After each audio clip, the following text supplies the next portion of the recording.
જય આદિવાસી, જય જોહાર।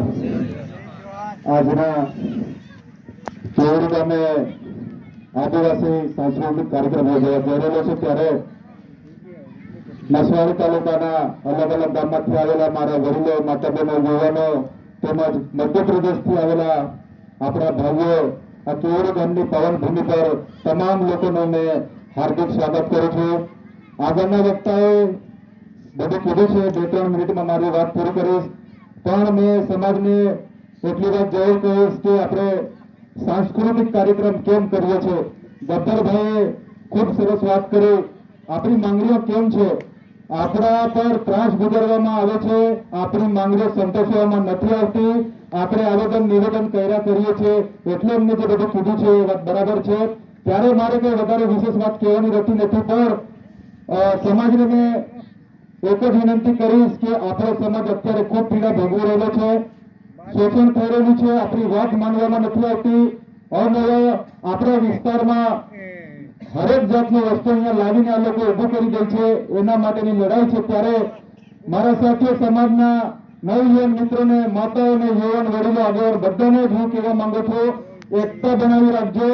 એકતા વગર કોઈ પણ કાર્ય આપણે કરવાનું થશે, એકતા હશે તો જ આપણે એમાં આપણે સફળતા મેળવી શકશું, નહીં તો 2-3 જતનભાઈ છે, અનેક લોકો છે, આ બધા સમાજના જે વક્તાએ વાત કરી છે એમને કે 1-2 જણ બોલવા જશે તો આ લોકો આપણી પર ત્રાસ ગુજારશે, કારણ કે અનુભવ ઘણા થયેલા છે। એટલે મને પણ વચ્ચે પકડીને મને નસવાડીની પોલીસ 2-3 વાર લઈ ગઈ, પણ આપણી એકતા હતી, બધાનો સાથ સહકાર હતો એટલે કે કરી નથી શક્યા।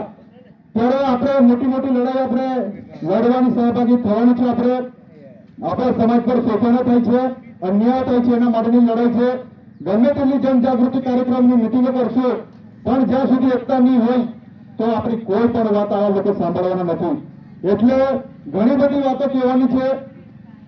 દહેજ પ્રથા હોય, સમાજની અંદર જે કુરિવાજો ચાલે છે એના માટે પણ ઘણી વાતો કરવાની છે, પણ 2-3 દિવસની અંદર આપણો કાર્યક્રમ છે એટલે ત્યાં આ બધી વાત મૂકીશું અને ત્યાં પણ બધા જ આગેવાનો વડીલો ભેગા થવાના છે એટલે ત્યાં વાત કરીશું। પણ અહીંયાથી કેવડી ગામની અંદરથી હું એક સમાજના દીકરાના નાતે હું એક જ વાત કહેવા માંગુ છું, સમાજના જેટલા પણ અહીંયા માતા બહેનો વડીલો આવેલા છે એમને કહેવા માંગુ છું, છોકરાને ભણાવજો।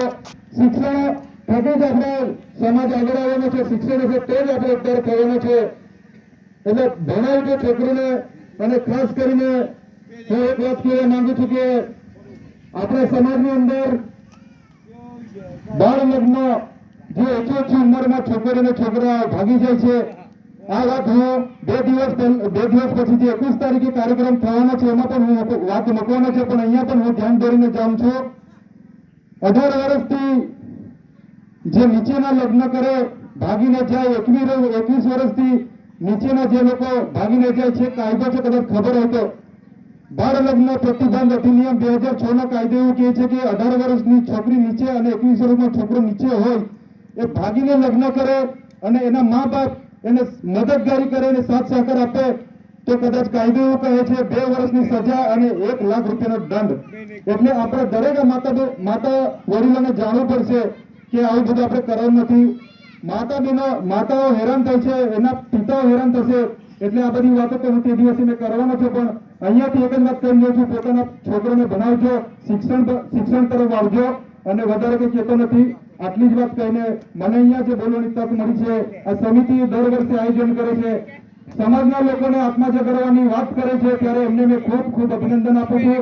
આવનારા સમયમાં ફરી પણ આવા કાર્યક્રમ બીજા ગામો પર થાય એવી આશાની અપેક્ષા સાથે જ મારી વાતને વિરામ આપું છું। ધન્યવાદ। જોહાર, જય આદિવાસી, જય ભૂતપૂર્વ।